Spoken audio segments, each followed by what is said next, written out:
This game is utter trash.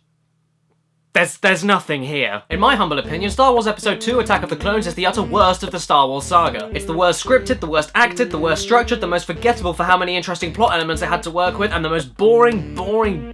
But you know, that's just what I think, because other people thought that coarse, rough, and irritating sand that gets everywhere would work perfectly in video game format on the Game Boy Advance. Christ almighty, where to even begin? It's a beat 'em up with a few platforming elements and vehicle segments, and for the Game Boy Advance, I must admit, it's not graphically bad at all. The animations are smooth as butter, and yeah, the 3D effect is dated beyond belief, but for a portable console in the day, this wasn't actually too bad. Where the game fails is literally everywhere, and I mean everywhere else. Platforming is horrifically stiff and practically has no distance to it, only height. And the biggest offense the game commits is not only how the controls are stiffer than a corpse, and how the lightsaber combat is hilariously limited by giving you no combos, no decent amount of moves to actually work with, and how such a free-formed weapon stops you dead in your tracks every time you use it, but it's the repetition. I'm not even exaggerating when I say that every stage not only does the exact same thing over and over again until the end, but every following stage, you guessed it, does the exact same thing over and over again, but with different enemy skins. Everything is the sodding same. The combat, the way you walk for a bit, stop, kill 2 or 3 things and move on. Look! I'm not even trying, look! Even if you speed through a level, you can just see how bare bones and terrible the game is. It feels like no thought or effort went into it even slightly. I've seen people make deeper games in less than a week than this shit. And the worst thing about it is that not even the vehicle segments fix it from how slow, boring, and easy as beans on toast they are to play. Look, you barely even move here! I'm just happy that Revenge of the Sith was actually pretty fucking badass in comparison. This is effort, but this is not. So in essence, this game is practically the perfect reflection